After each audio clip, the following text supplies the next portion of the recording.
Hello there, and a warm welcome to the Citizens Chat Show. Here on Civic Space TV, we're streaming on YouTube. We're glad that you could make time to be with us on this show today. Today, we are talking about navigating the 2026 Ugandan elections, internal party dynamics versus opposition unity. I know it sounds a lot like other topics we've had in the recent past, but well, this is the political season, so we're definitely going to be discussing a lot of politics as we count down to the 2026 general elections. And our discussion for today will see us take a deep dive into the strategic choices, internal challenges, and broader implications of the upcoming Ugandan elections, moving beyond just individual announcements of who is a flag bearer for which party, to explore the complex interplay of political forces. And our discussion will specifically look at the following issues. One, internal party cohesion and discipline, the state of opposition unity and strategy, and the role of incumbency and the political landscape. And I'll take this opportunity to welcome my guests to the show. From my immediate left, Dr. Robert Ojiambo, head of the History Department at Kyambongo University. A warm welcome to the show, Dr. Ojiambo. Thank you. Honorable Dr. Matembe, seasoned politician and a child of God. Warm welcome to the show. Thank you. Good to see you after a while. Also, we have Mr. Joseph Ochieno, political commentator and UPC ideologue. Good afternoon, Joseph. It's a pleasure to be here, and it's a pleasure to be with Dr. Matembe. I was the one who saw her most recently at church. She's the daughter of God, and we were together at All Saints in honoring the life of Professor George W. Dr. Kanyaba, you have to put all you have to put everything. Otherwise, he might invade us here.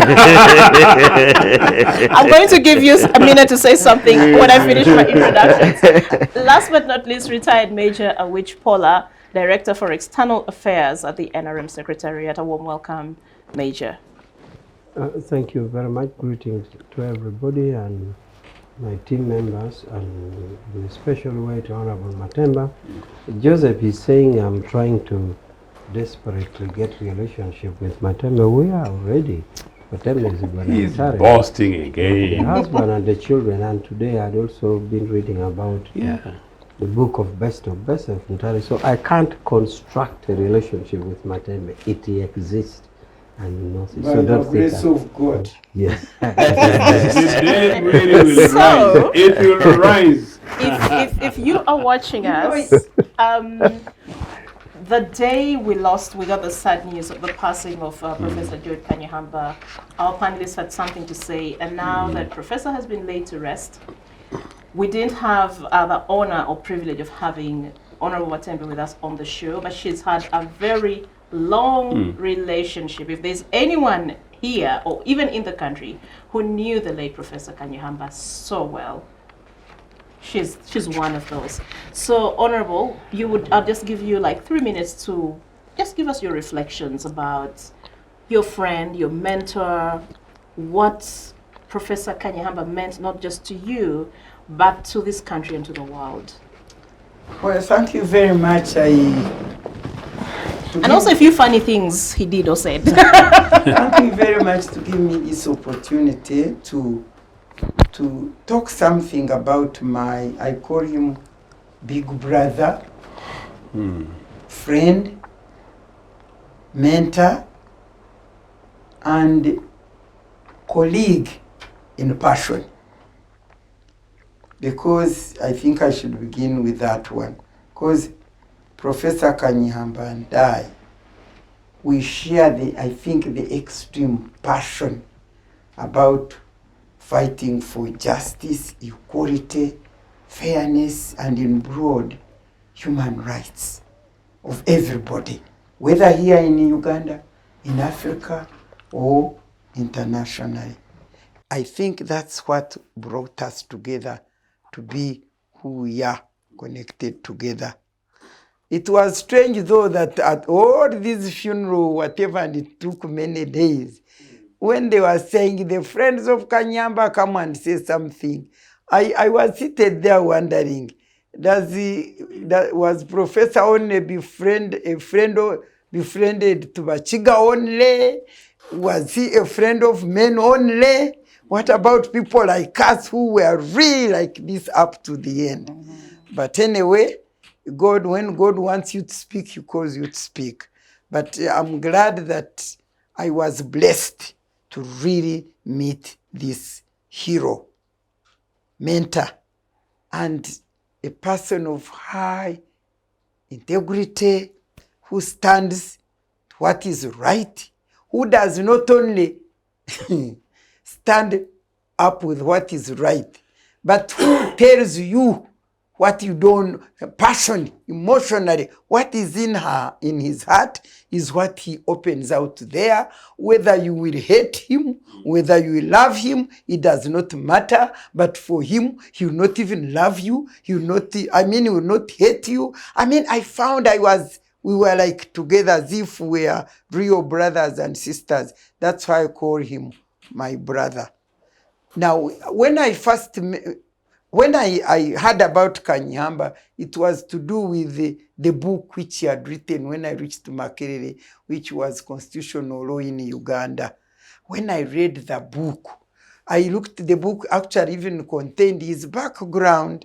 One thing that we share together is that we were villagers who were helpless, the children of peasants who could not afford fees. We traveled, the journeys are really the same. And I find we're struggling for ourselves. And that's why we fight for the oppressed, for the poor, for the vulnerable, because we experienced what there was and wouldn't want our other colleagues to experience it. So when I read the book, I said, what a great man. You know, when you are young and you read the book of this great person, say, can I ever see this man? Is he even alive? But you have nobody to ask. Eventually, when I met Professor Kanyaba was in 1986. Of course, he came here during the 68 days of Rure. But we were hearing him was a Minister of Commerce or something, I don't know. But I don't think I met him then. But now I met him with NRM coming to power. And good enough, we found ourselves working in similar bodies. For instance, he was in Parliament as the Minister of Justice.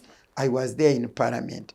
Eventually, when I was appointed to be a member of the Constitutional Commission, he was still the Minister of Justice and Constitutional Affairs, of course. And then we went to CA. Yes. I was with him there. And when we reached there, we were both elected to the Legal and Drafting Committee. So when they were hailing him for the Constitution, which we have defended up to the end, he has defended the Constitution and constitutionalism up to going into his grave, and I am also doing that. Because we know the Constitution we made, although it has been injured, pierced, and murdered, but for us, we stand for it together because we worked on it together. And then the other things we share, we are both authors. We write books, and in fact, he has a chapter in my first autobiography. And then we also went to the same university. Although he got his master's and PhD from University of Warwick, I didn't know until when I went there. And when I was studying for my master's, he came as a visitor there. And they said, this is a Ugandan, come and receive. Only to find I'm receiving Kanyaba. And we are all heroes in that university. Even people who got that university come and tell me, what did you do in that university? Kanyaba and I, when we appear in a place, nobody will forget us. I don't know why, but over what do we say, over what? For me, I know. That influence, because we call it a spade, no confusion, no what. We throw it out there. And then, of course, eventually, we got a same award, by the way. The British High Commission was giving an award, the lifetime achievers within the chevening scholars, those who studied in UK at the scholarship of the British Council. And Kanyaba was the first, and I was the second run-up. So we have those great awards from there. So now what it is, we have been together, we fight together, and even when he was sick, before then he chose me to be the foundation, the chairperson Of his foundation. of his foundation, but things did not work because you see, they say opposite attract, but when you are the same, keep on when you are fighting the other battle, Sparks fly when a lot. you come together, You spark, yeah. you spark, you can't fight together. But one of the times during the last times, and by the way, another thing I really struggled and fought for him to achieve was when they had promised him to appoint him on the Supreme Court. Museveni promised, don't contest, I will appoint you Supreme Court. Down the road, he was not appointing him. And Kanyaba was really felt so sad and so bad and so on. Because remember, together, and him and I had rejected the removal of the term limit and other people. So we were also being rejected. And so, but I went, I talked to Honorable Katurebe. Just Katurebe was then the Minister for Constitutional Affairs, and we lobbied. Eventually, he was appointed to the Supreme Court. And as you know, when he reached there, he would give the real judgments. No here and there. You don't turn him around. So finally, when he appointed me to be the chairperson of his foundation. I knew we would not manage because we would be disagreeing. So I kept refusing. But he insisted, you are the one who can do that. In fact, one day he wrote even in newspaper and said it should be Matembe who is fit to be the president of this country.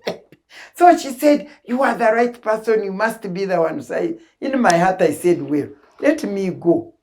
I know down the road we shall part because we disagree with one another. And indeed, I started, but down the road I come to be chair. Then when I'm sitting as the chair and I want to lead the meeting, he says, no, this is not your foundation, keep quiet. I said, but I am the chair. You elected me a chair for you, you are the owner, me I'm the chair. Now why are you shutting me down? You, is it your money? The money in the foundation, is it yours? Come on, shut up. And then I would go. And then in 2 days, you are not coming to chair this meeting. I said, but you said the money is not, but you also, huh? How can you just be weak and what are you fearing? You come. Then we go next time. And this time, Bigombe was there. He had called many people to be on the board. Then when I start the chair, I said, shut up, you. But sir, because we agreed, we said, let's go and meet not in his house. We shall bring a report here. So we went and met at a square. So we went now to report how far we've gone. Then she said, he said, there is no meeting here. Who has called a meeting? I said, but I'm the chair, I have called it. And he commanded that it goes to his house. But is this your house? You call a meeting in my house? And I think we had started having a cup of tea and he said, you are here eating my bread and taking my tea. Is this yours? But we would just laugh. And after laughing, we go. Get down to work. Until I said no. I said no. Now the things to do with the foundation, please go and chair your foundation. Me, I will remain your friend. Thank you. So that was your George. Thank you, But Honorable. I'm telling you, this Uganda, we remember George because he's really an icon of what is right. But as I finish, when he was being eulogized on Monday, the big people, of course, they spoke. And the Bachiga, the Rugunda, former prime minister, the Mbabazi, former prime minister, there was Ruchikere, former minister, there was Minister Baryomonsi representing the president, there was the judge, and let me tell you, all of them talked about the principles and values of Kanyihamba: honesty, integrity, patriotism for his nation, truth-telling, fighter and defender of constitution and constitutionalism, a great man in Uganda, in Africa, in the world for those values. And they were there honoring him. But I never got the opportunity. If I got it, I would have said, okay, I agree with all of those you are saying about Kanyaba, the influence, the impact, the role to this nation. But why do you honor him with your mouth and you are far off from him with your hearts? Because how come that they cherish all the qualities and all the values, but they do not implement that? They reject us who stand for those, and yet they come to eulogize you, to please you and honor you for those values. What is this? Do you see the level of pretense in the leadership of this country? I was shocked, but I missed the opportunity. But now I'm saying it. I'm telling Rugunda, I'm telling Mbabazi, I'm telling all those people who were honoring Kanyaba for those great values that would build a very wonderful, developed nation. Why don't they put them in practice if they think they are necessary values? Thank I you. hope they will answer it one day. Thank but you. Rest in peace. I can't forget tell you In that 1 by minute. the time Professor passed on, he had received the Lord as his personal savior. And that Very is great. my biggest joy. Because we used to pray together. He repented and we prayed and we used to pray for this nation. I'm sure I'll meet him in glory one day. Thank you. Let Thank him you. rest in peace. Thank you, Honorable. Now we move to our discussion, navigating the 2026 Ugandan elections. And we'll start, of course, first by looking at issues that are taking place within the political parties, whether it's a ruling party or the opposition parties. So let's start by looking at the internal party cohesion and discipline. As you all know, the NRMs, will start with the NRM, of course. The party's legal tribunal is at work. And the task at hand is to listen keenly or read through 381 election petitions stemming from the recently concluded party primaries. And they have to ensure that justice is served. Separately, the Forum for Democratic Change Party on Wednesday also announced that Honorable Nathan Nandalama Fabi, the Member of Parliament representing Budadiri West constituency, will bear the party's presidential flag in the 2026 general elections. And I'll come to you, Major, because we're starting with NRM. The 381 petitions. If you could just give us briefly an update of what has happened so far as we speak today. How far has it gone? Of course, we've been seeing, reading the news and watching the news on TV, but what has changed so far? Well, thank you so much. As you're aware, this process is an inbuilt system in NRM, because we do expect that in the internal democratic processes of the party, there are bound to be complaints. And we think that the best way is to have complaint resolving mechanism. So the complaint mechanism is that we should have this independent tribunal, and we wish them well. We have tried to make them as independent as possible. In the words of President Museveni, he said, the mess that Dr. Tanga created cannot be left to Tanga to cure it again. But in effect, this one is just saying that we need an independent tribunal free from influence from Electoral Commission, even from, say, the mother Secretariat, the Secretary General and his team. So the task that was there was really to be solved by methods of work. Because even a complex task, if you devise good methods of work, you're able to accomplish a complex task with ease. So many panels were established, panel A, B, C, D, whatever panels, so that the panels are divided like you have courtrooms, so that the panel are divided with many of these tasks, and it is easier to resolve. Remember, we're also beating against the time frame. We have to have a national conference and the NEC, what we used to have in Kololo, in Ndambole, but now we're having it in Kololo because of the football.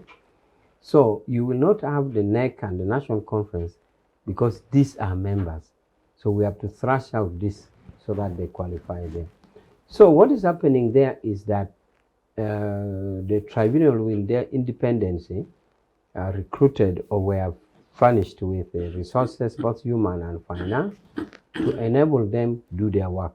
So the methods of work and the procedural aspect there too, they set it themselves, because we wanted them to be as independent as possible. And as I said, they created panels.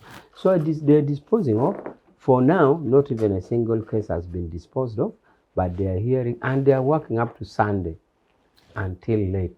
So they have an enormous task to accomplish, but with good discipline and good methods of work, we believe that they will deliver justice and resolve the complaint that has been raised. Maybe just going forward to say that even after tribunal, we still have in place what we call reconciliation provisions.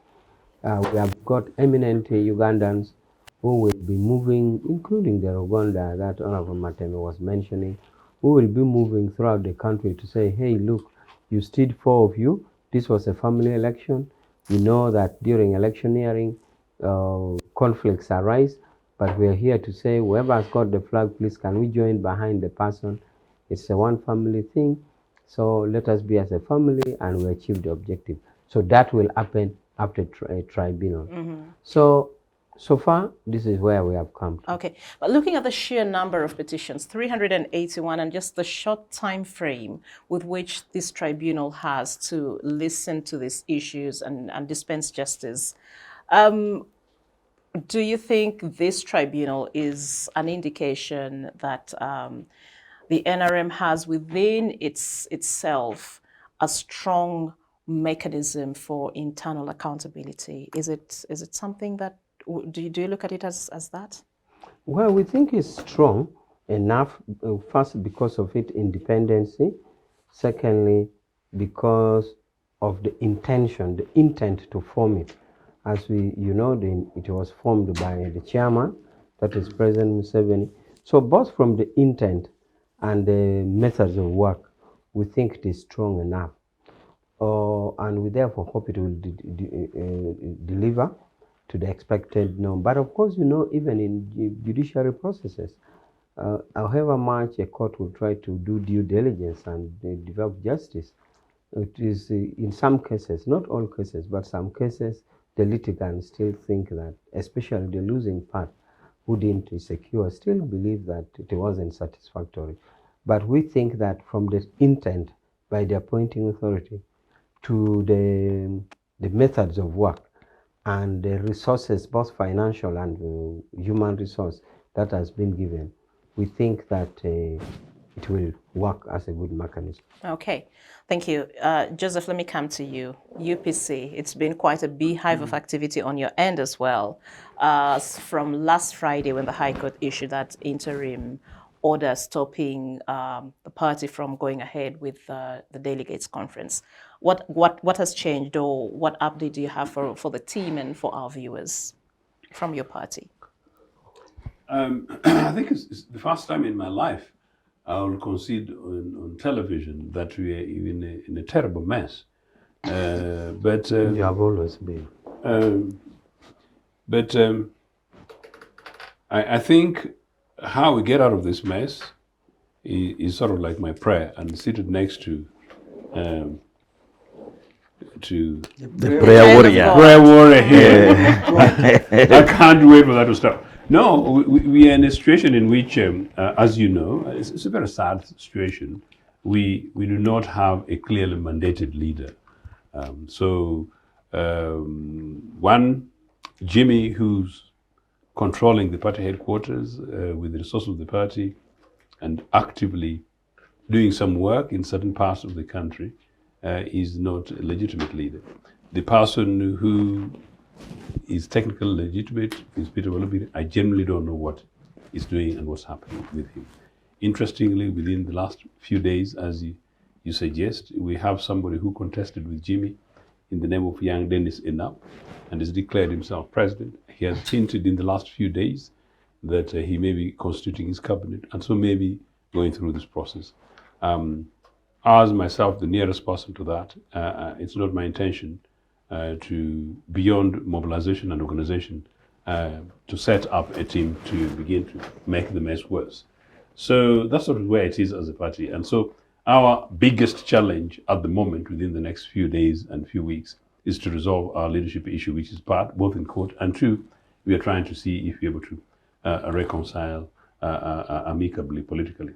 In the event that either of those is done, as a party, I must say that away from the major three parties, NRM, NUP, and maybe one other, we are possibly in a better position than a number of other political parties, once constituted, to speedily try to work around structures. We don't have the time. I'm simply saying that there is a semblance of possibility that if we are constituted, we'll be able to do that.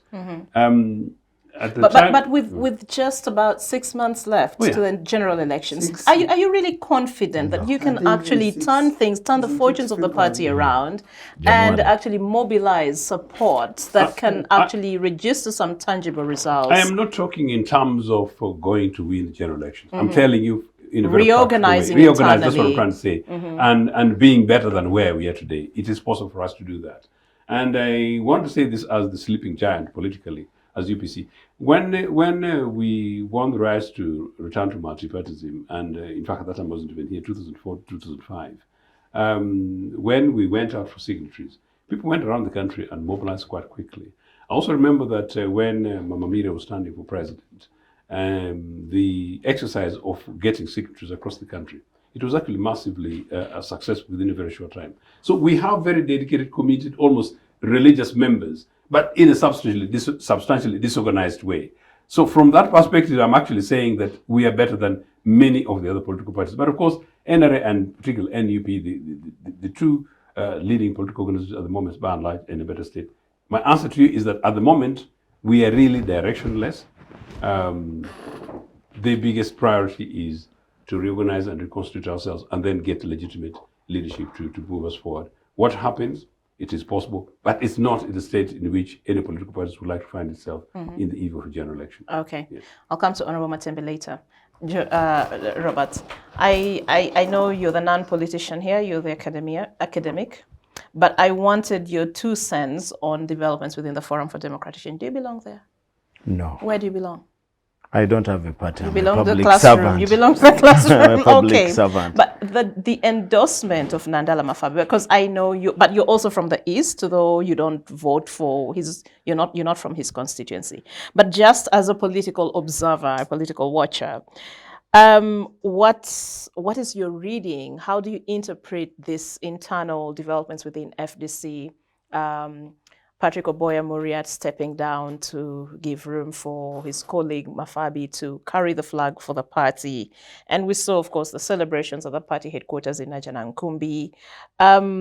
What does it say about FDC's internal power dynamics or party dynamics and their strategic approach to the presidency? Yeah, Judith, Forum for Democratic Change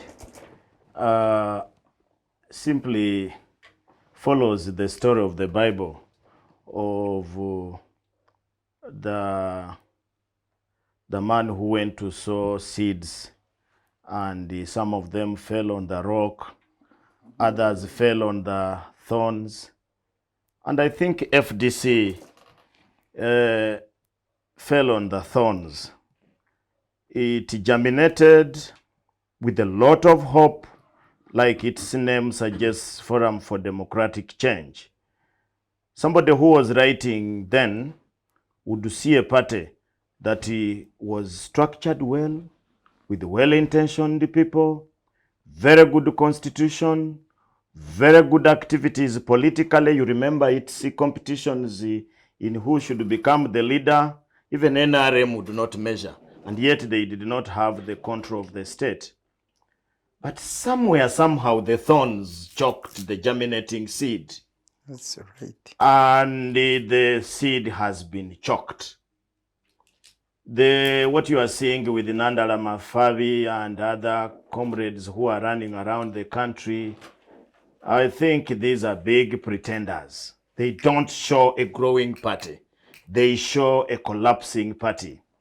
For example, if you check today, more serious people have since joined the other group which broke off, The PFF. PFF.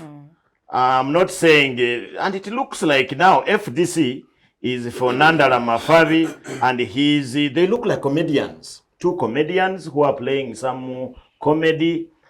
You saw how they nominated themselves into competition to become presidents. So you don't think there's any serious political no, you don't business see taking any place in that serious camp? thing that I can waste ink on to write.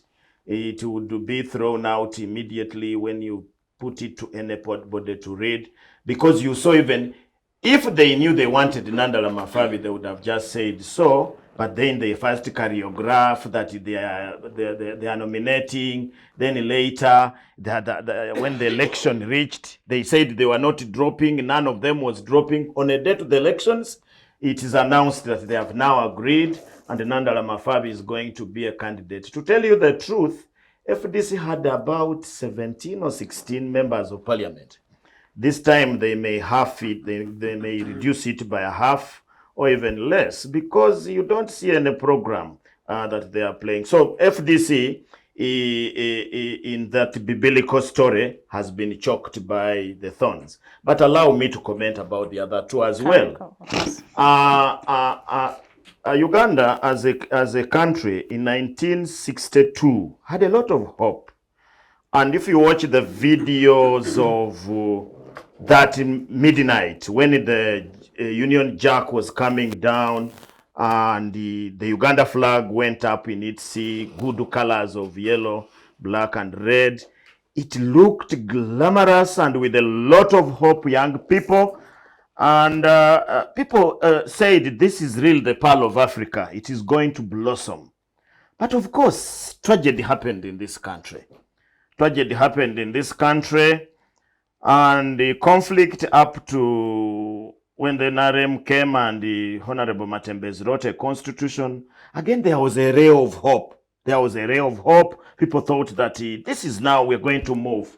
But the way it looks, if we were nannies or people in a hospital preparing an expectant mother, the child that is going to be born next year in February thereabout is going to be a very difficult child. Malnourished. We must prepare an intensive care, probably maybe a premature. If he is not a premature, may have some body parts that are not functioning properly. If they are functioning properly, the child may be underweight in terms of democracy. Because what you see in political parties all through does not give you a good picture of a good bouncing baby of democracy. Look at NRM. I told people here that the elections they carried out 2 weeks ago were a sham. And somebody could not believe. Out of the 500 and so constituencies, elective positions of MP, 381 are saying the election was a sham. Who are bringing evidence? Not people from NUP, not people from the media, not us who complain about them, but the real MPs, even ministers, are saying, you know, in their structures, they have SEC, they have National Council, they have District Council, and many of these things. And their leadership, as you go up, MP sits even in SEC. MPs sit, no, some MPs sit in SEC because they are members of SEC who come from regions. They are the ones telling the world that the elections that was organized by their party was a sham. How many of them? 381. That one I don't need to go to a law school. It is a real declaration that the election, if NRM was a serious party, they would be thinking about organizing another election.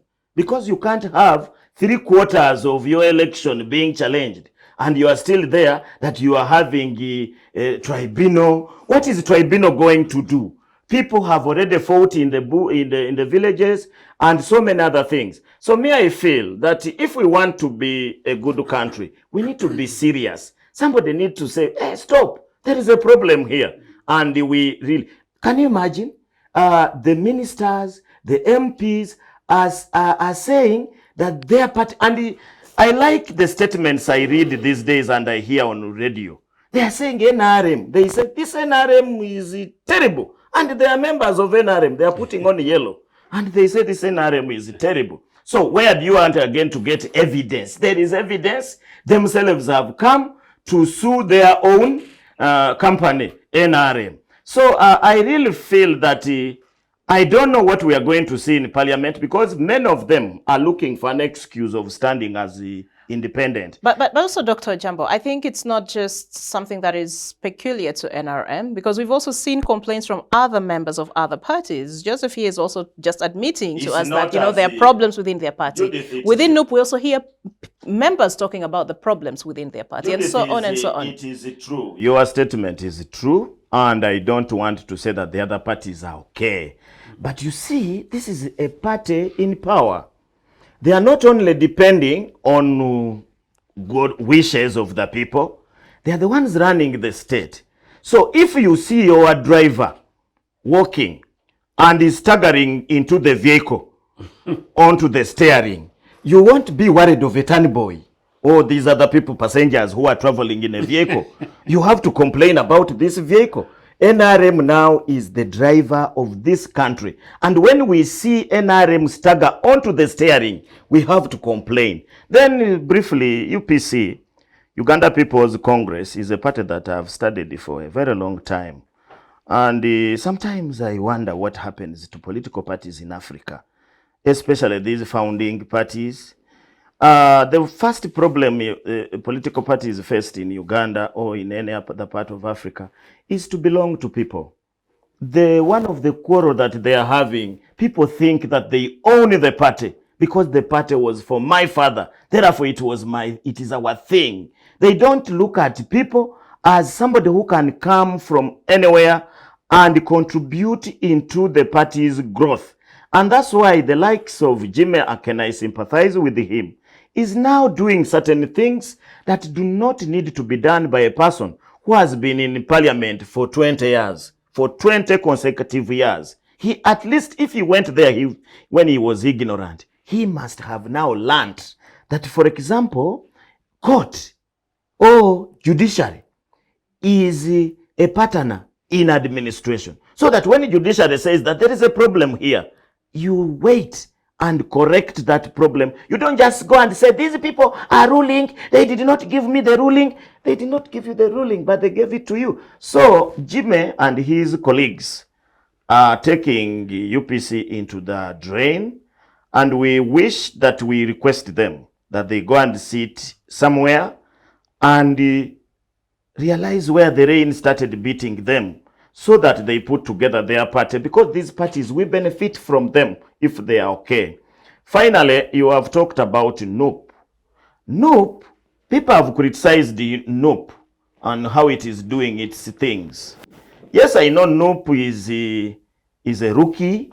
It's a party that has only taken 4 years. This is its 5th year, still a rookie in politics. And because of that, is bound to stagger. And when it staggers, some of us are not really worried. We are not worried if you see a child trying to learn how to walk and later walks, but he walks staggering. You are not shocked like when you see UPC, when you see DP, when you see NRM, which has been comfortably in power for 40 years. 20. This is the 20th year. Okay. I know why she's saying so, because the others were movement, and yes, I know Matembe have always noted. But that is the truth. It is the truth. Thank you for correcting me. So for me, I feel that NUP, one, is running according to their constitution. I was trying to read other constitutions like CCM and many other. They select their leaders the way NUP is doing, through vetting and public opinion and so on. So let's give them a chance. We don't want to, at least I've not heard that already there are people petitioning. Only what I heard was a group of people who are saying that somebody was soliciting money from them promising them a ticket, and they have put also a tribunal to investigate that. Although I don't see the tribunal getting out with anything serious. But for me, I think all the political parties right now, if you look at them and how they are doing things, of course, I don't want to speak about DP. DP went ahead. That one has even rented some of its people to NRM. And they are now ministers there. Sometimes you don't understand. Of course, even UPC, but DP has now the person who is in charge of constitutionalism in this country is the minister. We don't know when he's going to resign and declare himself a presidential candidate. It is funny. For sure, it is funny. Let me stop there. Honorable Matembe, I know you always say you want to first be provoked before you can respond. Have you been provoked enough? Or not yet? Or should the provocation continue a little bit? When I'm provoked, I jump out. But now, I've been listening diligently and feeling so happy because I have always said here in Uganda, don't talk to me of parties. I have always said, now it is showing itself. I said clearly, people think I hate Museveni, but I don't hate that man. I love him and like him because if it was not for him taking over Uganda and opening the space for me to run with my passion, to fight for gender equality and women's empowerment, you wouldn't even be knowing me, you wouldn't call me here. But that is a guy who clearly used to say during the NRM time, the movement, that for me, this issue of political parties, no. And at one time he said, if you really insist on getting into political parties, for me, I will leave you, go home to Rwachitura, to graze my cows, and I leave you to cut each other with pangas. I'm sure if this TikTok had not come or what, but if it had come, they would have caught it. You know, I worked with this man, and as I told you, I loved him, I wanted him, everything he said, you know me, I can quote. So he said that.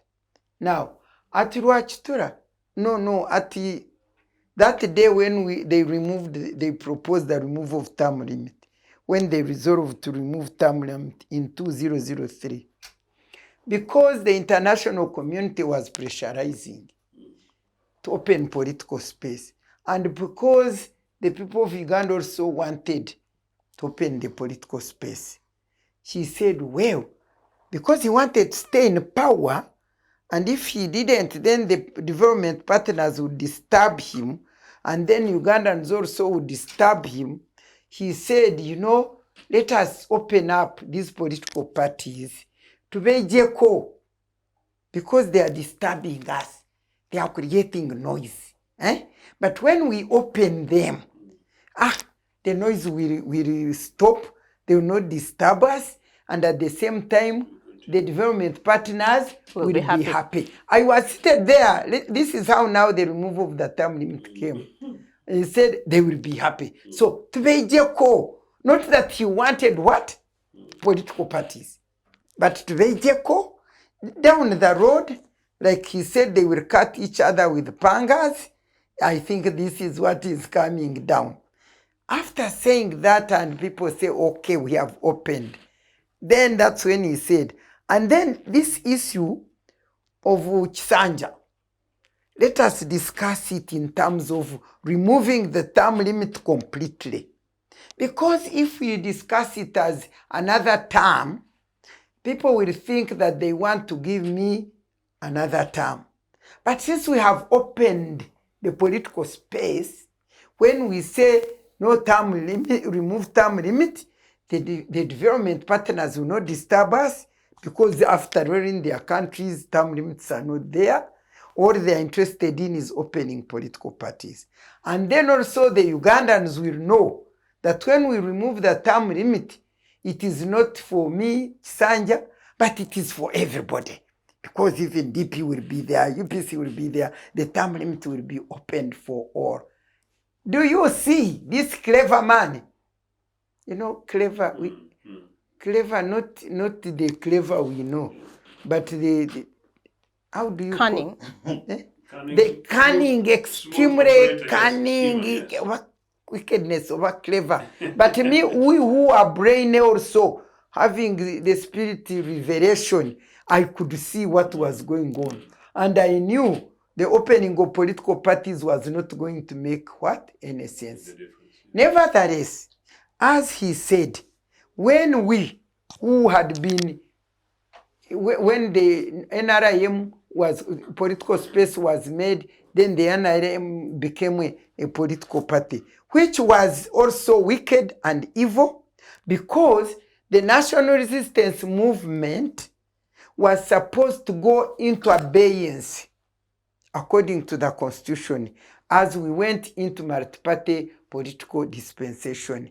But what did he do?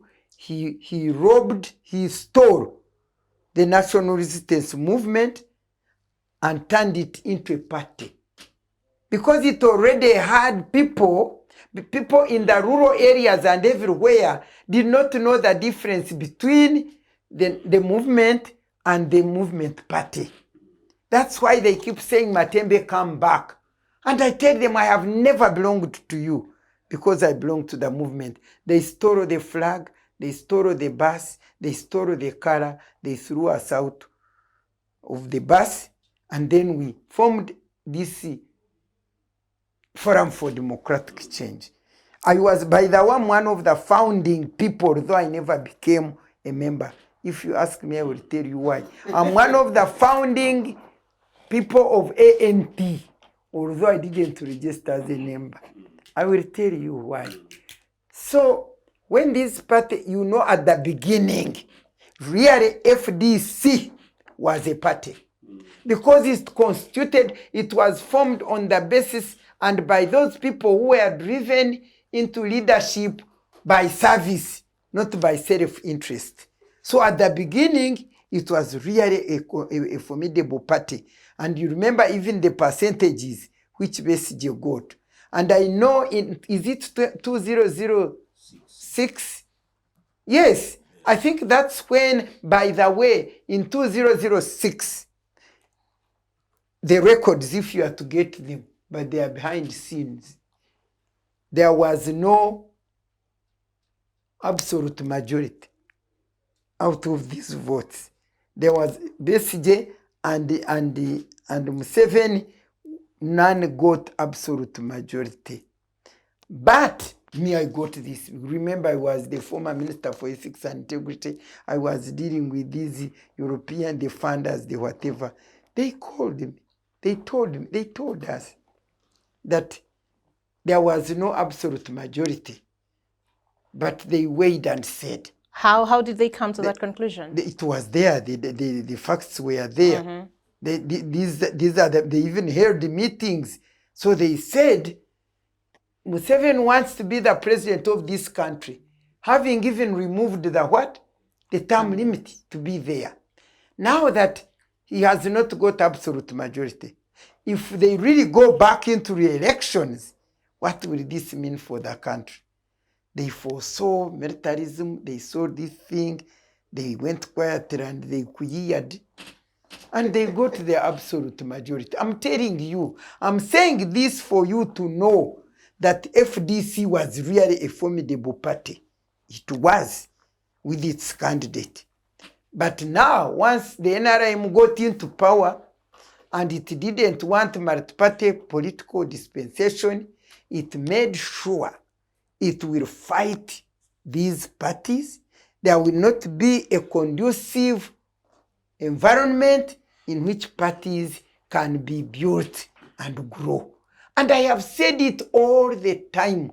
They can't. NRM party is not even a party because it is Museveni.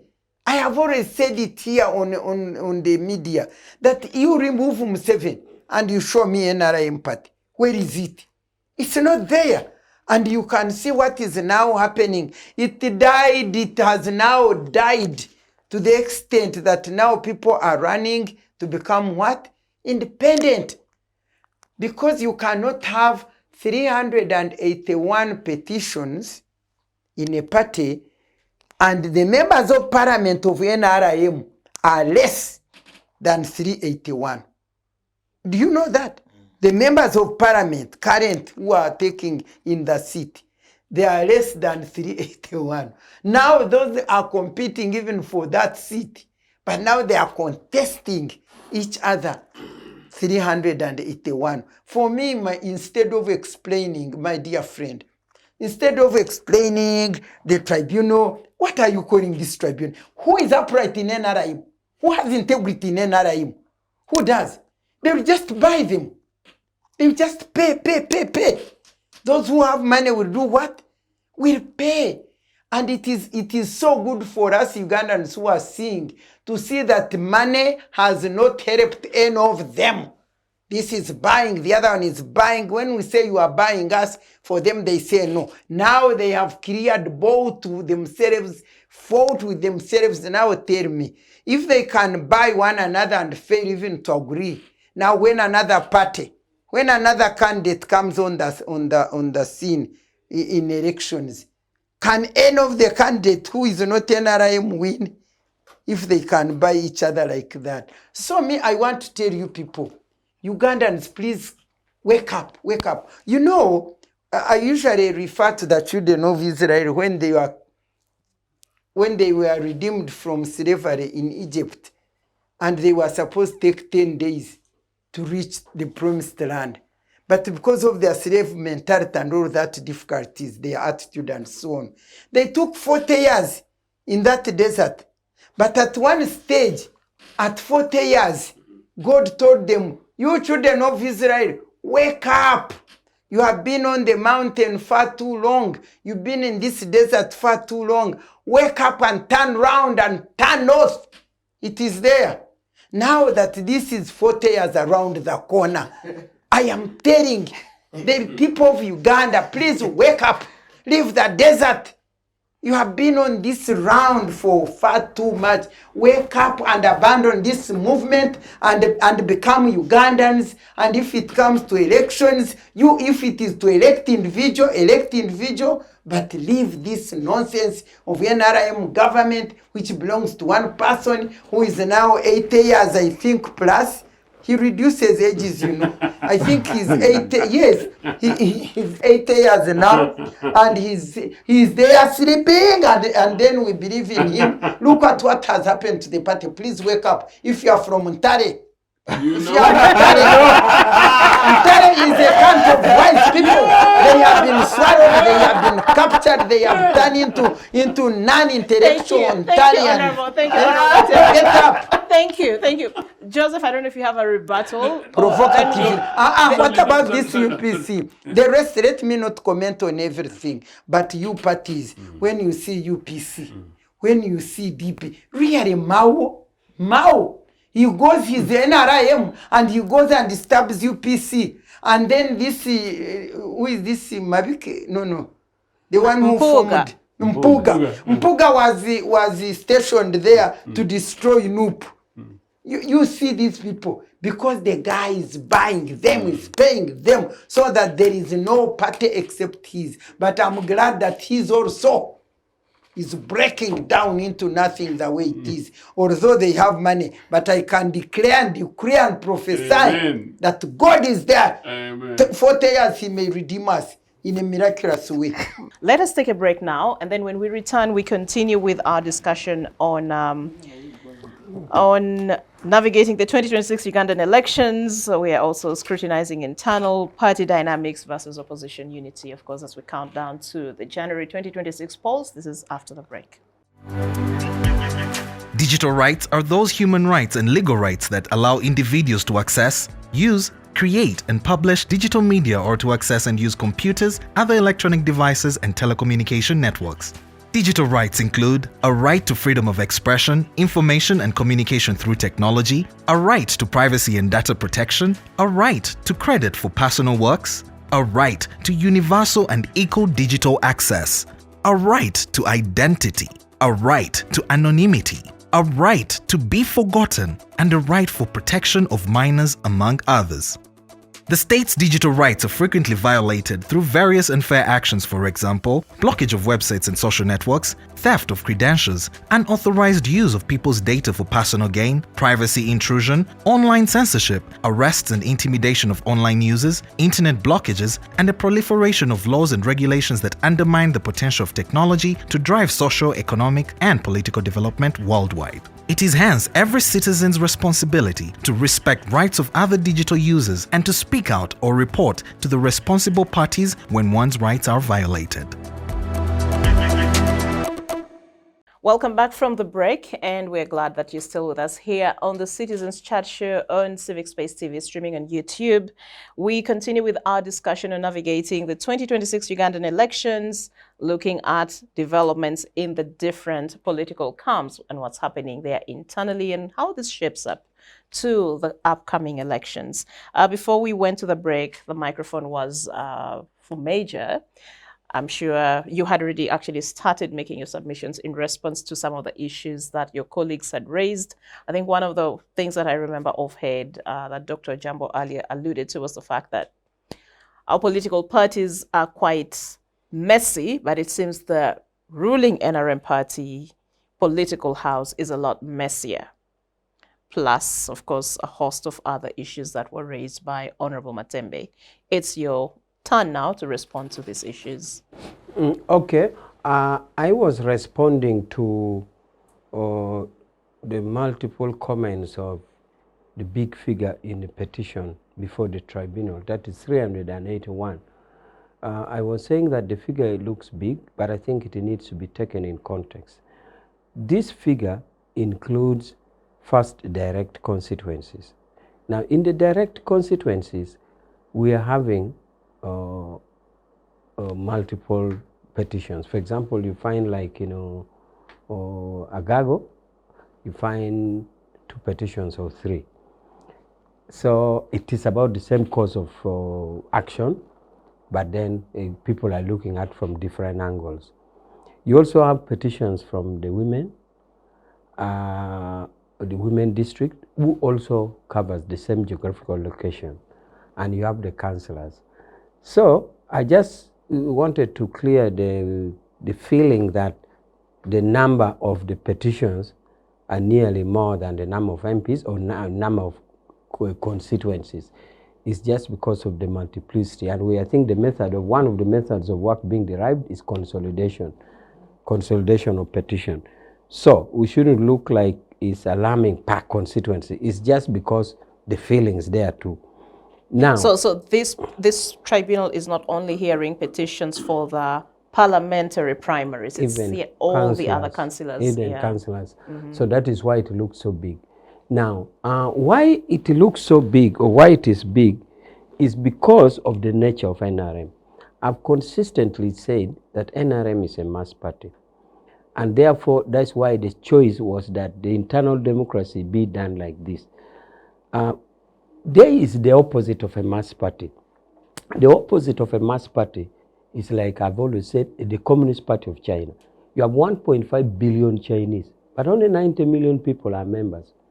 So it is not a mass party. It is a party by selection, by criteria. Some people in China die struggling to get a party card. So here you have a mass party for a minimum of whoever has the wishes and aspirations for NRM can join.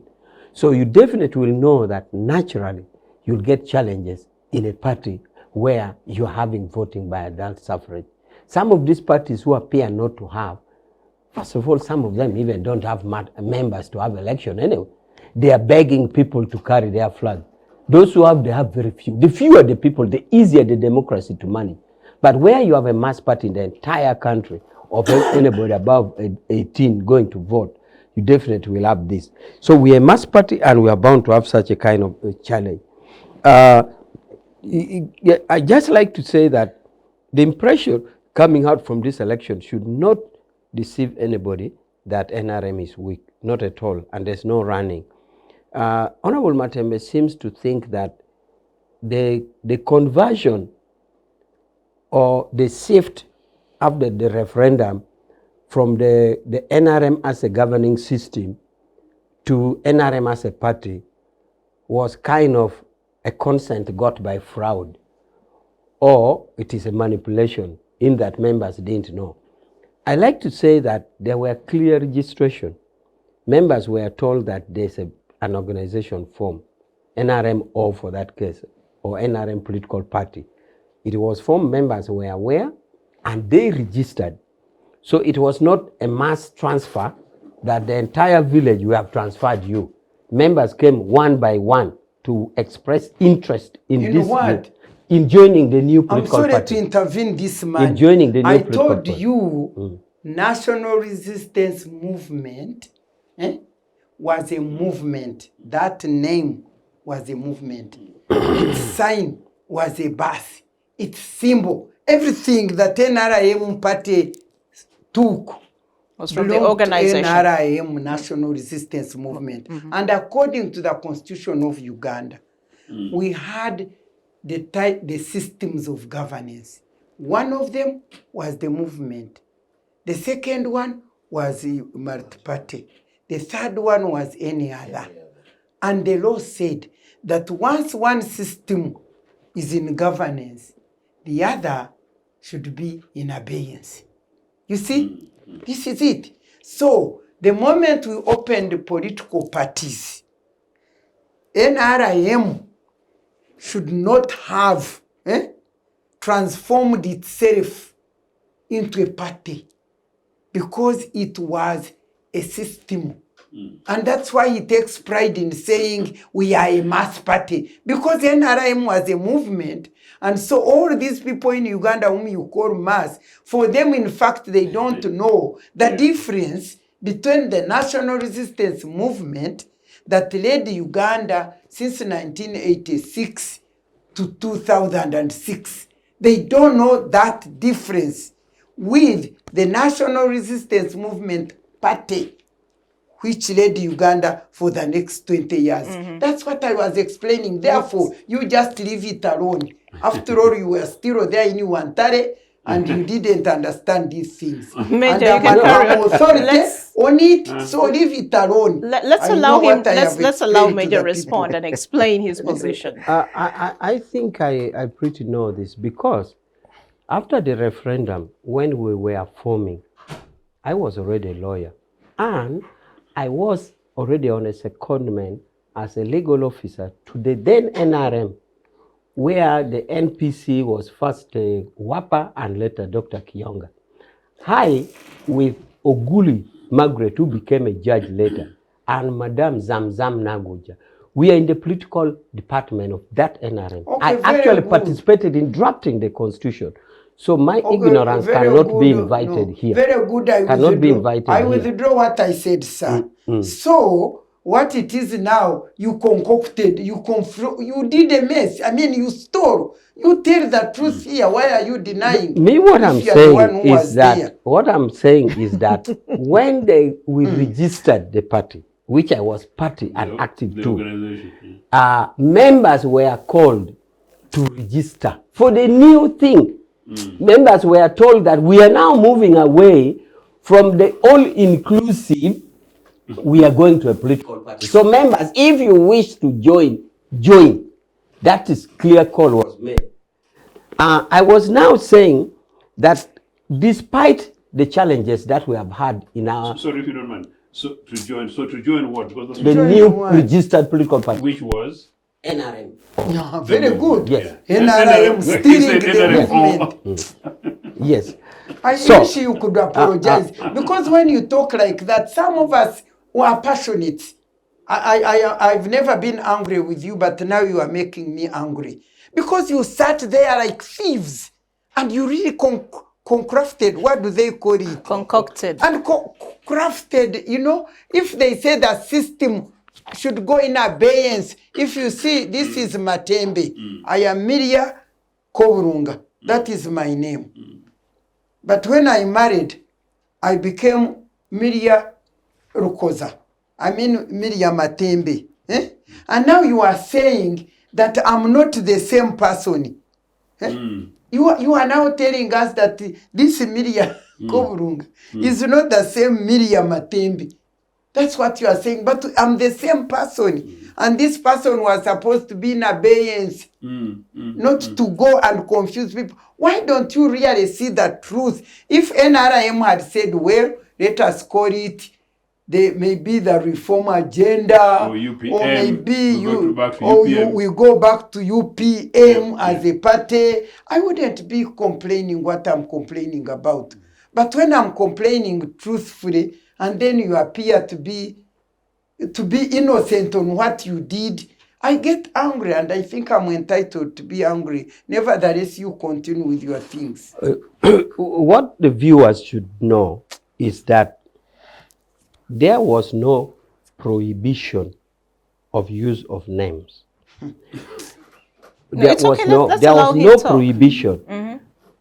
Say that because the members who were forming the new NRM still believed in the philosophy of a movement system, of a movement organization. But we said, since now there should be done in the multi-party system, there is no prohibition that can make members who wish to be here. But on condition that a call for clear membership is made, so that members who are coming here can make an informed decision. Indeed, some members of the other NRM moved to other political parties. They moved to they went to FDC, they went to others.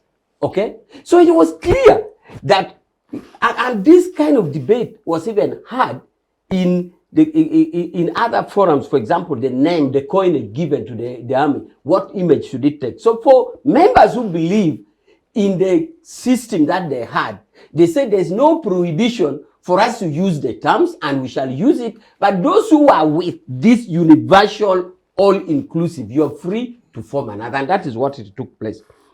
If there had been an illegality, there should have been a challenge, but there was nothing. Now, I want to move on to the point that there is a repeated call, of course, by Honorable Matembe, including the allusion to the Egyptian, the Israelis who were in Egypt, a call for Ugandans to wake up. Ideally, a call for Ugandans to wake up is a call for awareness, a call for consciousness, a call for intelligent and well-informed decision for voting. I concur, and we concur with that Ugandans should be aware. In fact, the Human Rights Commission and Electoral Commission should even be doing awareness raising to the voters. Therefore, the call for wake up is welcome for Ugandans. But for us, what we have been saying is that call is embodied in an article of the Constitution which says power belongs to the people, and people will decide in a conscious, a wake-up way. It is now upon us, NRM, to say when the people wake up, will they vote us or not? And we are doing everything possible, including interventions that is carried out in the manifesto, whether PDM or all that. But not that we are not alive to the wake up to say resort to a military power. No, we encourage Matembe's wake up call, and Ugandans should vote consciously, but as competitors in the manifesto that we shall market with any other party, we shall of course say you have woken up, you know what you are voting, vote consciously, but this is what NRM is doing, and we invite you to vote for us. And then we shall see. And that is what power belongs to people means. NRM is strong, and we are there. So Honorable Matembe shouldn't be worried. I appreciate that. Worried about what? You have no party. I appreciate that Matembe acknowledges that coming from entire school, I should be expected to understand. Indeed, I do. I come from entire school. I am one of the best, of course. Show us the book again. Yes, it is. And I definitely can't make a substandard decision. Therefore, the challenge of the internal democracy that appears to catch headlines, as opposed to other parties who will even beg for people to carry their flag, should not mistake us to mean that there's internal failures. It is challenges, it is democratic for us, we shall move and we shall have it done. Thank you. So I'm coming to you, Joseph. But very quickly, I want us to move to, of course, the state of, still we're carrying on with issues that are happening within the parties. We've seen a number of parties coming up and, of course, letting the world know who their party flag bearers are. Earlier I mentioned Nandala Mafabi from the FDC. We know recently the Alliance for National Transformation also announced General Mugisha Muntu as their flag bearer. From the NUP camp, we know Bobby Wine will be contesting. And we PFF, we still don't know, but whether they'll probably run behind, choose a candidate, or perhaps pick somewhere and ally with that. But we anticipate that in the next few weeks, this will be a lot clearer, including from the UPC camp, of course. When you look at so far, the candidates that we have, that we know, including President Yoweri Museveni, the incumbent, of course, on the ruling NRM party ticket. But what I'd like us to look at, of course, the unique appeals that each of these candidates come up with and what they bring to the table, and also perhaps what challenges they might run into in terms of mobilizing a national vote. Perhaps I'll start with you, Joseph. Before I do that, we have on this program talked many times, Dr. Matembe, and credits go to Sarah Bireti in absentia, because today you spoke so fervently about, and indeed Comrade Awich, about the authority of Mwiri Obi, Senior Kanyaba, and the manner in which he was very particular about granting authority and credibility. Sarah always talked about this thing about the illegality of NRM. Comrade Awich is right to the extent that I actually wonder genuinely why this matter has not been put on the table onto test, and somebody has not actually led on challenging the illegality of NRM as a political party. This is something which is very important. I think in one program I actually said that in the then likely event that I was leader of UPC, that is something that I would actually legally actively consider. So it's actually very important. Regardless of the responses the Comrade Awich has given, it's very clearly the case that, as Dr. Matembe said, that no, these guys basically pulled the movement political system and used it holistically. So no wonder we are in a quagmire, we're moving nowhere, because first 20 years of banning and strangling of political parties, and then now another 20 years of political parties emergent facing the same reality. I think it's a very important revelation we're having today. But that's said, really, as you say, who is who? Comrade Museveni already has a net advantage that has been campaigning for the last 4 years. And has been campaigning for the last 4 years using public money. He's been campaigning in the last 4 years using bribes. He's been campaigning in the last 4 years using PDM. Quite clearly, he's up there, minus the fact that, of course, wherever he is, he'll be coming with advantage the army, advantage all the institutional systems, including the Electoral Commission. So that is him, the advantage. Extraordinarily, as we battle in the political parties, the poor old man is now a name rather than a personality, because I'm not quite sure there's anything coherent that Mr. Museveni would be presenting to an average young person today to persuade them that there is something new he's actually offering that he hasn't delivered to this country in the last 40 years, or that he wants to promise them that he can cause a change for them. So that's candidate Museveni. The rest of the other people, Robert Kyagulanyi, away from the recent struggles that he had with Impuga and others, it would be interesting, the Kyagulanyi that remains post the internal election processes, if he's able to manage to pull it off in a decent way, then we'll want to wait to see what his stands for and what he represents. My good brother, Gregory Mugisha Muntu, fantastic, decent guy. I've always argued and occasionally said on air that he's a decent, likable citizen. Problem from an analytical perspective is that he has always emphasized this thing about building structures. And part of the challenge has been that for me as an observer and as a political critic, away from the fact that I'm also a politician, what are the structures, what are building? And then two, I've ever challenged a colleague of mine that building structures is not ideology. It's a common sense thing that any political party and political leader ought to be able to do. So now that they've gone through all the other things and is now freshly new, it will be very interesting to see what programs, Mugisha Mundu puts on table, what programs Chagulanyi, in this case, put on table, versus whatever is already existing from an NRM perspective. And in that way, maybe you can count the rest of the other political parties, including whatever comes from PFF. From the UPC perspective, it will always usually be easier. I'll say that again, that whoever emerges, because we are the most ideologically coherent political party, it becomes easy if we have someone who can demonstrate and communicate whatever our messages are. It will normally be very much about the usual and most important things about public services, education, health, infrastructure, agriculture, environment, foreign policies, and building onto that and rallying those side by side with whatever NRM programs they've had. And we normally would have advantage on the basis of the programs we've had in the last 12 years versus 24 of NRM. Of course, many people who oppose to us will focus on some of the accusations that have been put against us on the question of security, on the question of alleged 1980 general elections, on the question of Uganda. Those are the usual things that will always hang up. So how are we able to balance those ones to try and demystify and then put the balance sheet? I think by and large that would be whatever a future UPC candidate would be presenting. From DP, I think it would be another difficult one, because in Norbert Mao's case,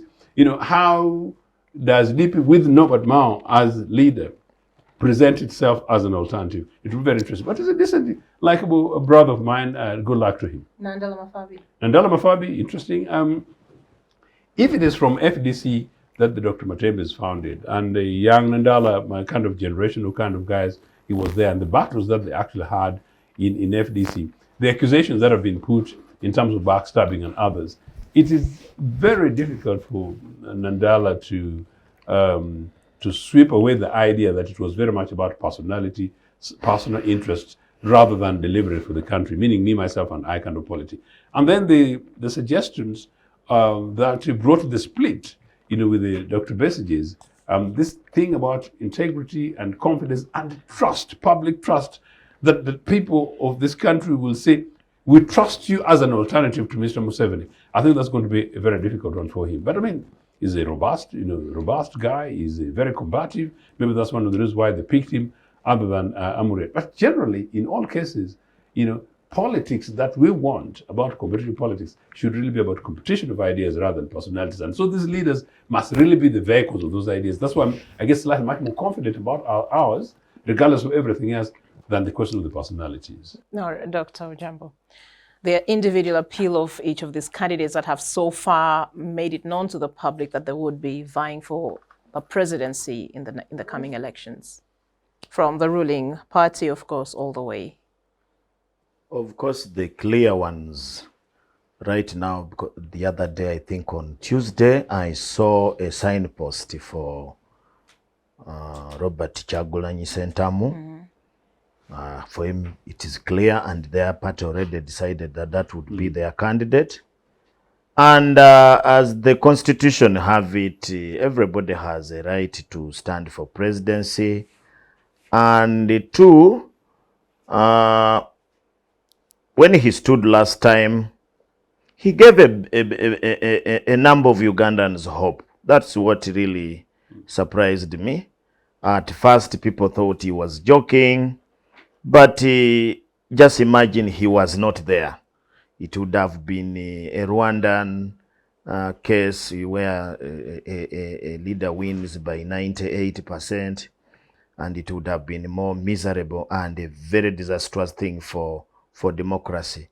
But he gave some people hope, and I think most of those people that he gave hope, most of them have remained with him, especially in the regions of Buganda and Busoga.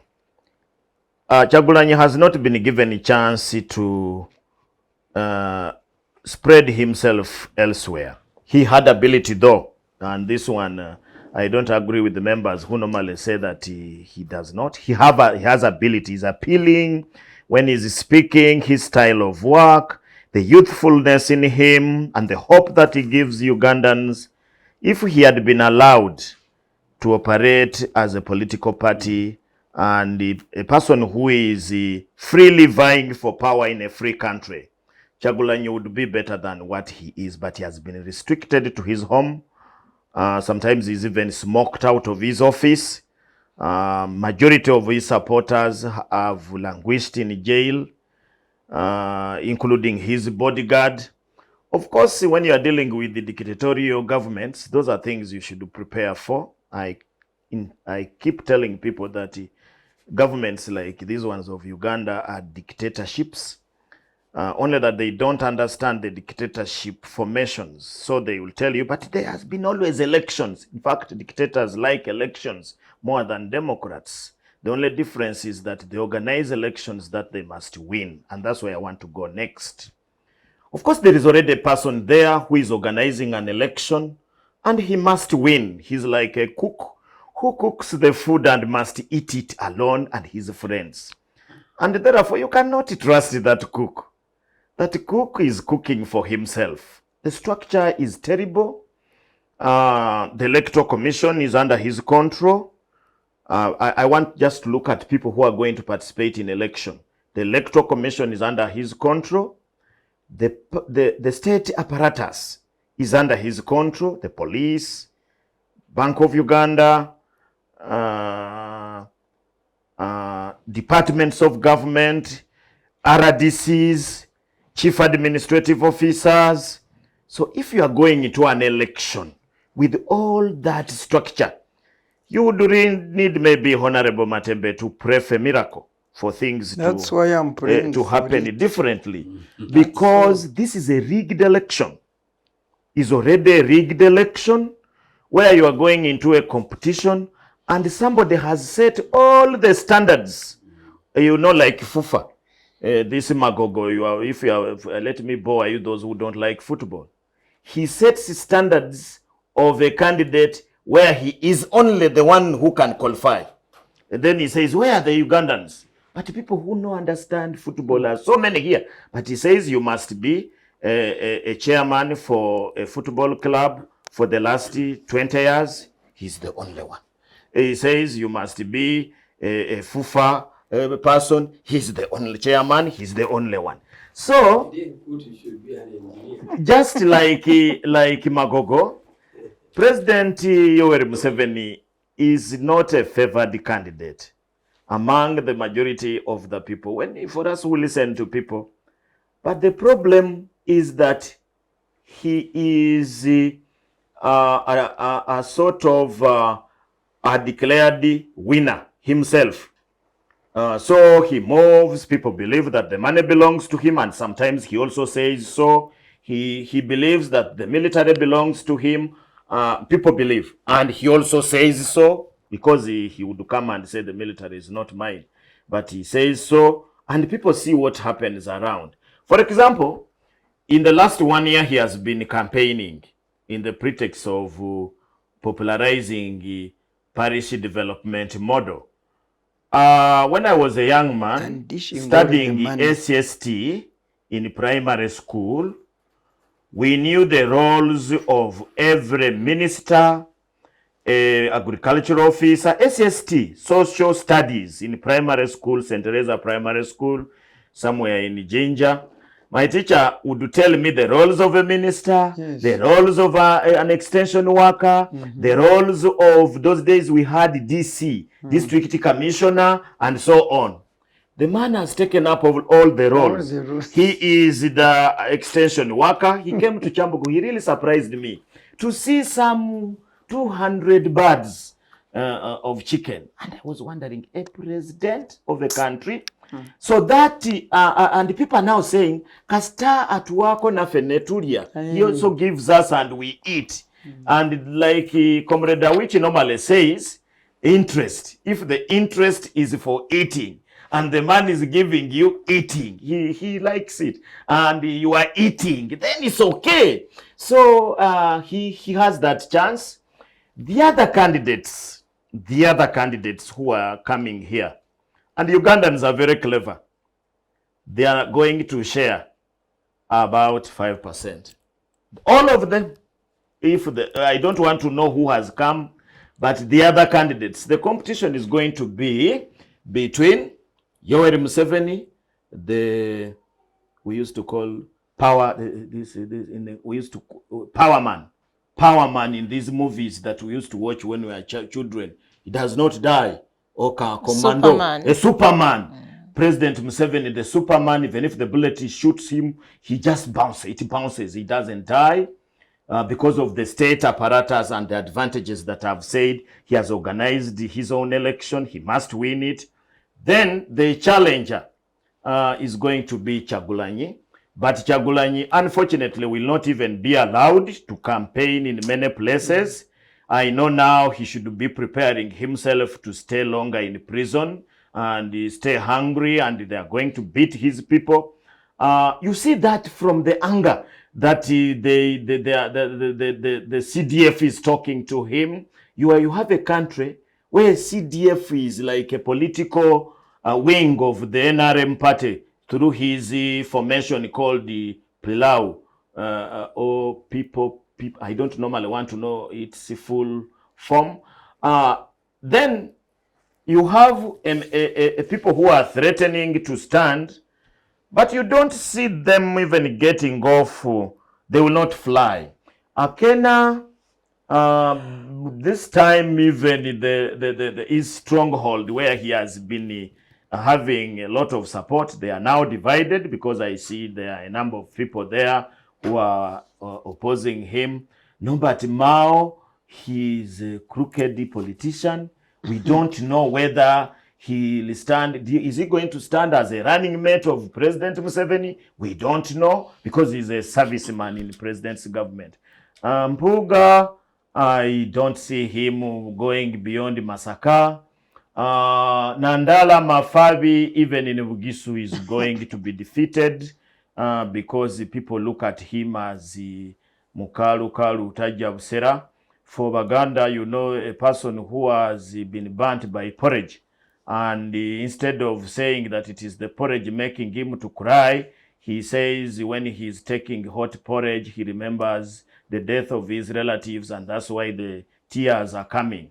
He is running away. He has a lot of problems. He has never solved the issue of the billions of shillings which were alleged against him, and Ugandans are not going to accept that. So the struggle, in conclusion, is going to be between Yoweri Museveni and Robert Kyagulanyi. But even if Robert Kyagulanyi was to pull out a very good manifesto, NRM and other people in the government have been saying that these people don't come with very good ideas. In Uganda, people don't vote manifestos. In Uganda, people vote sensation.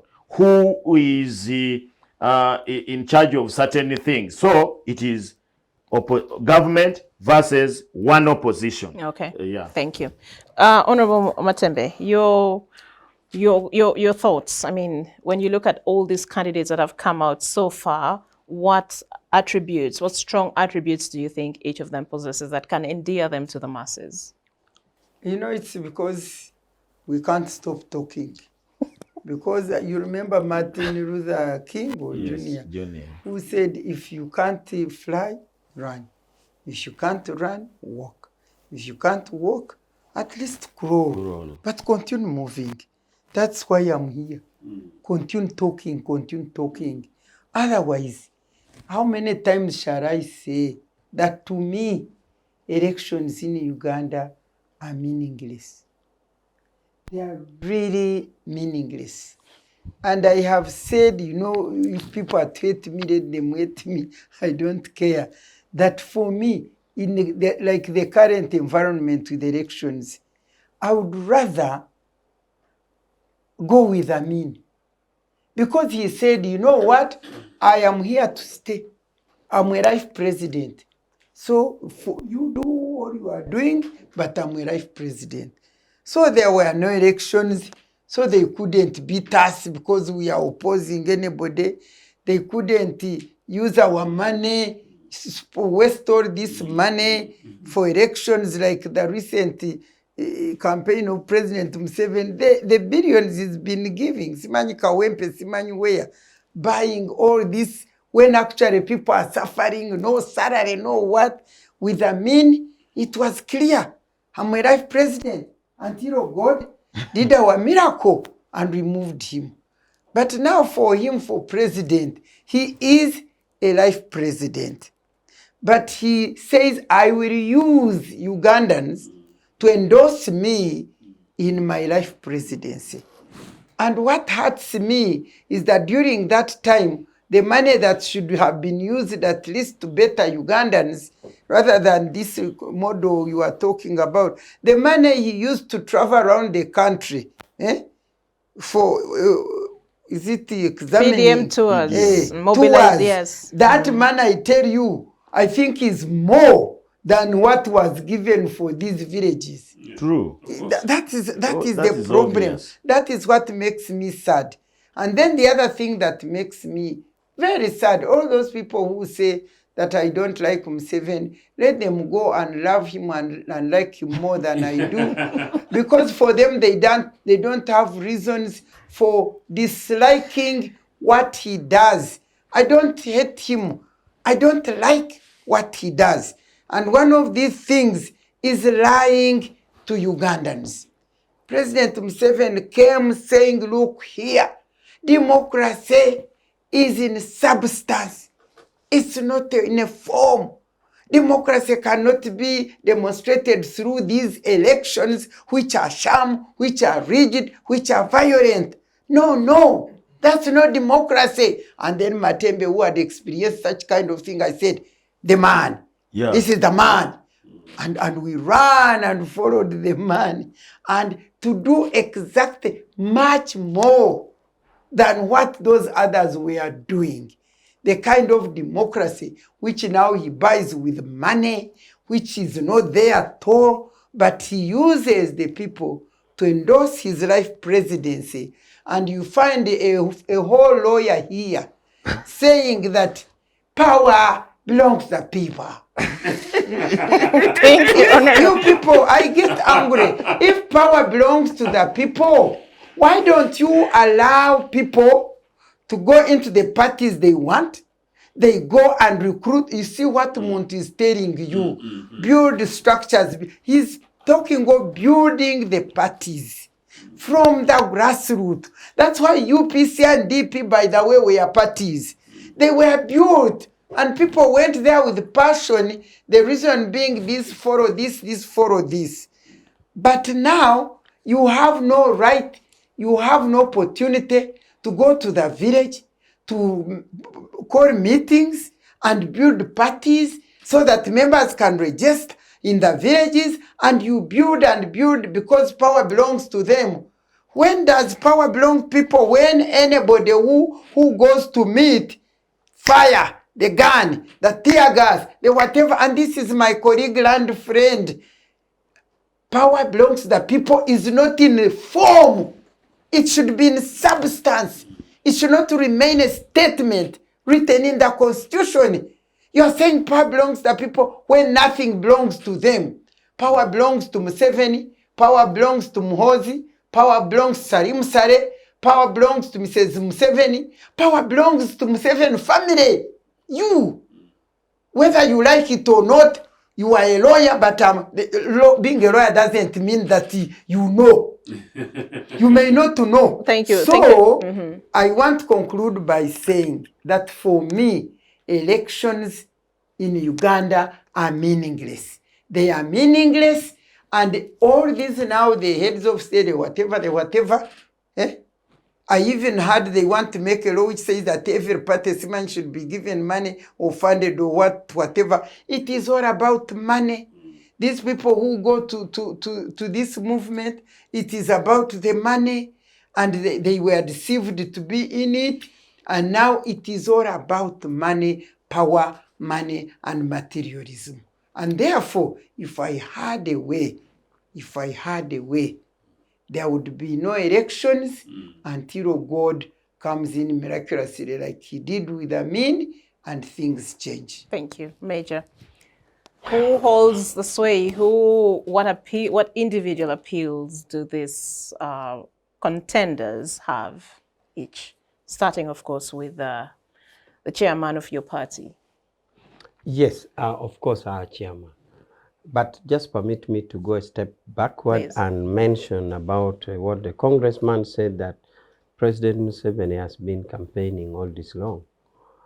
To that, my reply is that we have a system where state power is not in vacuum for whatever time. Even during a declared election, the president remains and remains a president and a fountain of honor.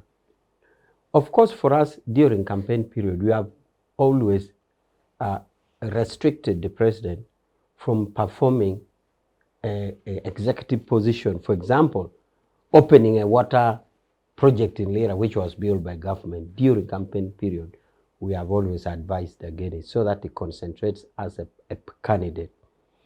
But what appears that he is campaigning is actually doing a presidential role.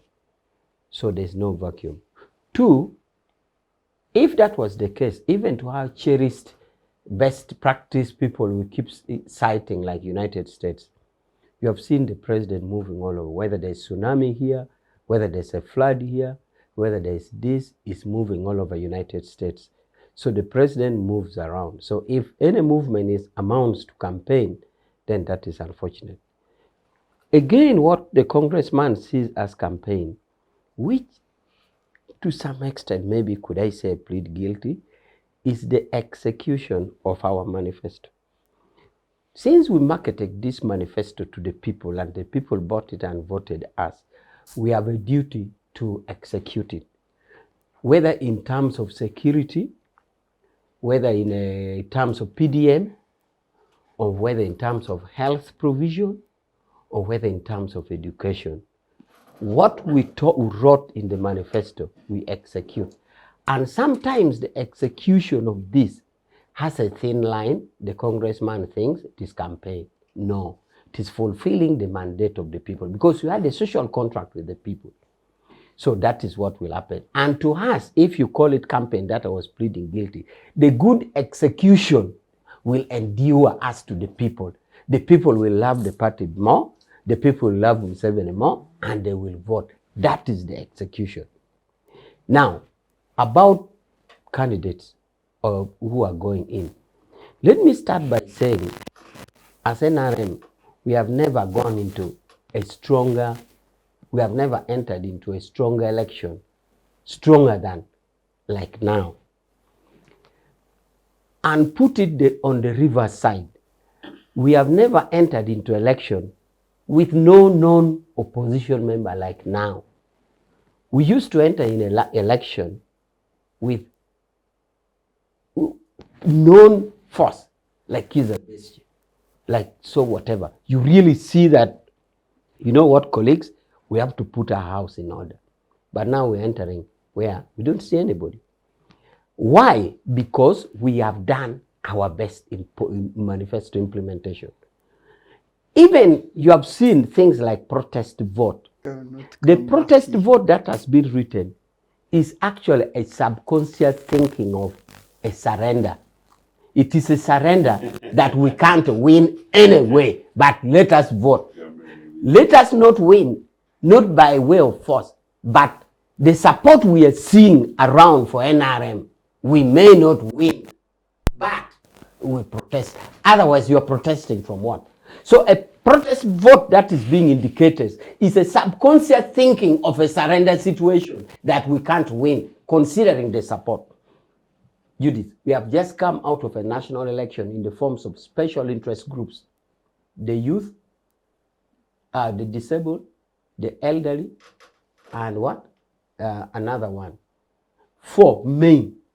The four main special interest groups, which starts from the grassroots. And it is these elected members who continuously go up. There is no entering in the middle. We won with over 90%. Take the case of youth, including the ghettos.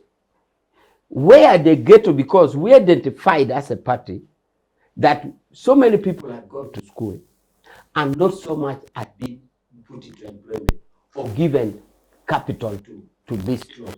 So we handled that. So even in the youth in the ghetto, we won. So that is a signal to our political opponents, our fellow actors in the political theater, that we are strong. So talking about candidates, that now basically explain that Museveni is the strongest. Okay. The rest I don't even need to say. That you can see clear incompetency and lack of clarity on the Akena. Akena, you Akena, incompetence and clear direction. You see genuine comrades like Mugisha Muntu, which I had the opportunity to work with in NRA. You know, in NRA, you may not know everybody. For example, I never got a chance to operate with TJ Funza, but I got a chance to operate with Muntu, so I know him personally. He is good in his own right, but he has not had the chance or whatever factors to build his party. So he can't be a credible candidate. He has no money to buy the people. credible opponent. I know Muntu. Muntu knows me. I've operated with him in NRA. You have Mafabi. Oh my God, he won't make it. He can't. He doesn't have what it takes. Museveni has been demonstrated as, first of all, a liberal-minded person. Judith, many calls were talking state actions, like even if you call the police Kaukumi, as the president called it, no clear extrajudicial killing can be attached to Museveni. No any extrajudicial. Even the many leaders are mentioned around the world on corruption. Many leaders. They have a list. They have a list. You can Google. You can Google and find the corrupt leaders in the world. You will not get Museveni. Thank you. So the ability, therefore, to have handled the country to this extent makes me say, without a shade of doubt, that of all the presidential aspirants now, Museveni is the best, and even at a party level, NRM is the strongest. I repeat, we have never gone into an election with no clear, formidable force as it is now. Nothing. Thank you. You finished them long ago. So implementing the manifesto. So I want us to now look at the role of incumbency and the political landscape, which is, we just have 15 minutes to go, Honorable, which is something that some of you have already talked about. And the other question that I wanted to pose to you, Major, you've already answered it. I just wanted to throw a question on how NRM would intend to maintain its position of power, but I think you've answered that. The political playing field, earlier, Robert, you alluded to that already, but because people look at it differently, I would like, of course, your opinion, your honest opinions from wherever you stand or sit on the prevailing political environment and where you think the environment is repressive. How then do our opposition parties strategize within such constraints? Robert. In fact, in Uganda, opposition leaders only participate because they must. If they were really people who had something else to do, they would do what Honorable Matembe was suggesting. I have always demonstrated this political environment. It is like going for a swimming competition, and you are 7 or so competitors in a swimming pool. One of your competitor is dressed in swimming fins, these frog fins, and all of you, the 6, are dressed in an overall and a helmet and gumboots. So that when you drop into the water, the chances that the only thing that can happen to you is to sink where you have dropped in. And then the other guy goes with the fins, he has a life jacket and he's out and he says, look at them. And that's what he has been doing. That's what he has been doing here, saying he does not see any chance because they have really made their life very hard, and I don't know how people get happy to celebrate this kind of funny things. And I don't know how Ugandans will really, if you are to say we reincarnate, if this resurrection is there and we reincarnate, and you finally see what was happening during our time, how will you look at it? Just look at a situation where you were a presidential candidate, you have already even declared, but you are not allowed even to perform your duties as a political party just in your office. Once in a while, people who are not even known military outfits come and carry your things, and they go out with them. Then the police later says, we were doing an investigation, but we are not sure who really carried out that raid. Then number two, an election, though it's not for bribing people, you would need money. You do need money for mobilization and so many other things. They don't have it. Only one person has the money. For him, he's using the national treasury to do everything.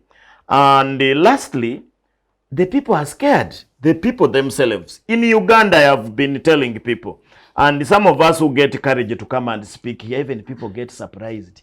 Some people have been asking me, have you started taking some drugs? How do you go and start talking against government? So then how do you think the opposition can strategize? So opposition in Uganda has been criminalized. What they can do is just to make sure that they don't lose their life. They are going to be beaten. Thank you. Honorable Matembe. For me, the political environment as it is. I know you've talked about it. I know we come here just to talk, that's all. We've talked about the political environment. The man here has clearly said what I was saying in different words, that there is no need actually for elections because we have already won. There is no need for presidential elections because they have already won. That's what I was saying, that me, as far as I'm concerned, there is elections here are irrelevant. Therefore, but like we said, the statement which I gave you, if you can't run, if you can't fly, please crawl. The opposition is those people who are forming the parties. They are persistent, they are resilient, they want to continue crawling, so that also they are playing their part. They are crawling. They will crawl, at least let them crawl. But you know, you can't come here and ask us, how is the environment? The environment is very known.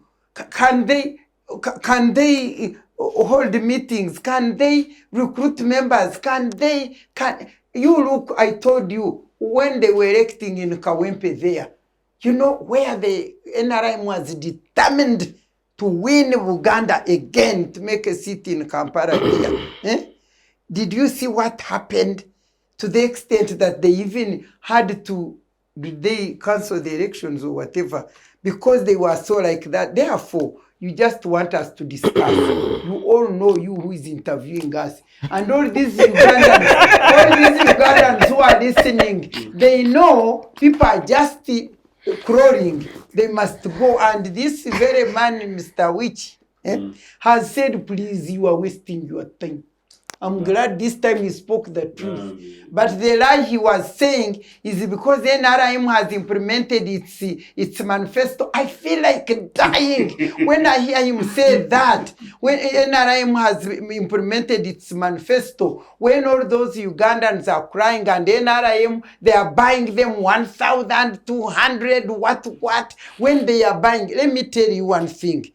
I wish I could be alive when President Museveni gets off power. I'm not saying that he should die, but when he gets off power, if you would see the songs that would be sung by Ugandans, and moreover from NRM, like the songs for us who have been given opportunity to see, I mean, they are following. The day is off. The songs that they sing, the songs they sing, go, we are saved, we are redeemed. And when nobody left, the song they sang again. I wish I could be here. And then he says, when we, our manifesto, these youth you are saying you have won. This they buy. They buy, you buy, and one day God will deal with you. How can you be a very uncorrupt president and lead a government which is ranked among the most corrupt countries? How? Let him tell me how. Thank you. Joseph. We just have to keep going, as Dr. Matembe said. And for the moment, I think really my plea is for people in politics and the few politicians who are around in town to wake up, possibly listen to the Matembe's review strategy. But whatever the case, I think for leadership to emerge, which is selfless, which is not individually driven, Which is those which self-centered. respect themselves individually and as a group, as a collective, as families, but respect the systems in place, respect the rules they've set, meaning their internal mechanisms, certainly respect their constitutions, respect the national constitutions, and people who basically want to be part of this country beyond the Museveni of today, to be part of the transition that is able to fight together whatever we're able to fight to make sure that Uganda exists tomorrow for our children, whatever it is. But it should really be about the future of Uganda rather than ourselves, and should be more about Uganda than possibly in our political parties, but definitely let it be more about in our political parties more than the individuals in place. Thank you. Yeah. We just have 5 minutes, so I'll give you the 5 minutes, Major, and then I think you'll wrap up the discussion. Yeah. Thank you. Yeah, I won't take long. I will make bullet points. First is the doctor was wondering about his coming here to express his views, and that people are thinking he has smoked or drunk something. No, doctor, worry not, because a social consciousness of a society is determined by the prevailing materiality. You are not a madman. The materiality which determines the social consciousness now is that there's freedom, and that is why you are talking. You are not mad. You have not smoked anything. And it is that freedom that we are saying it's not out of nothing. It is enshrined, it is respected and promoted by the government and by the leaders and by the institution of the constitution. So you are not mad. And therefore, this Museveni man, by being the driver of the country to ensure those rights are protected, we give credit to him. So you're not mad. It's okay. You have freedom and you'll go home and sleep. And next Thursday we shall come and talk again. Now, about what we did, what you answered about the leaders and the parties that are categorized. I was answering a question. You asked me how I rate political parties. Now, when I rated them, yes. when I rated them, no, I was the individual appeals, individuals yes, who are contesting on the I different said, party flags. yes, the individuals are a birth of their institutions, so I couldn't disassociate the institutions of their party from themselves. And I rated it, and I honestly rated it. But when I answered your question, Honorable Matembe didn't want me to answer. I answered it, and that is what I'm saying. Rating them, rating those people, we are ahead, and Museveni is ahead. That is my answer to now your the question. political environment. Now the environment is peaceful and good. For who? For all political actors. One, there is an institution of IPOD, inter-party political dialogue. That institution is put there, mainly among the parties in parliament, to, at equal level. Remember, when you're in IPOD, you are not like you are a ruling party, you are stronger. No, all of them are equal party members. And we haven't had much coming from IPOD to blame the situation. They should have issued a statement. IPOD, which is an institution of political parties in parliament, are saying so. The laws that are in place, Electoral Commission needed laws to go into these elections. We haven't seen any lack of amendment or lack of laws there too. Normally they bring forward to say, you people, we want us to go for this election. We want this infrastructural situation. Give us this law, give us this law. The law is in place. The funding, the Electoral Commission always says, they need resources for this. Resources are available. Now, about non-political actors who are acting, that is a provision of the state who will manage it. But the situation, as I've generally said, is favorable, is good for all actors to go in peace and enter the freedom for opposition political parties in particular to move around the country, to sell their mandate to the electorate, to mobilize and to recruit members. Do you honestly think that is free? But how many times, just these 2 months or so, has NOPU's office been invaded, raided, the computers taken? How many times? Does that reflect freedom? Why don't That you is at what least I one said. time That is speak what I one said, that truthful thing? the non-political actors, the state, I have just finished that by saying the state needs to come to terms with what they're doing. That's the state apart. That is the intelligence, what I mentioned that from my own mouth. Okay? So that is an issue that needs to be looked into by those actors. Now, final about the songs that Honorable Matembe thinks that the singing and the dancing will come. Yes, about the songs that Honorable Miriam Matembe, who is a strong Verantare with a husband from Ntare and all the sons from Ntare, I respect their views. But there is this fear also. You know, some, due to foreign influence, some people thought that Gaddafi was not that good. Some people thought if you remove Gaddafi, songs would come. Right now, there are songs crying for Gaddafi. Now they said, we thought we was that bad. The country breaks into pieces. The people are fighting. The Gaddafi, which I was in UN as a judge of human rights for 8 years in Geneva in Switzerland. If you judge a country's state parties in economic rights, that is right to food, right to education, right to housing. Gaddafi was better than Nordic countries, better than Norway, better than Sweden in economic rights. Okay? Now, the songs that they had expected to sing after demise of Gaddafi is the opposite. I hope that songs will not be our Museveni. So they were ranking high in economic rights. What about the other rights? The song may be the opposite, Honorable Matembe. How was Gaddafi removed? How was Gaddafi removed? Yes. The removal, the way Gaddafi was removed by the foreign and the fire that destroyed Libya is the cause. Why they are like that? It is the cause.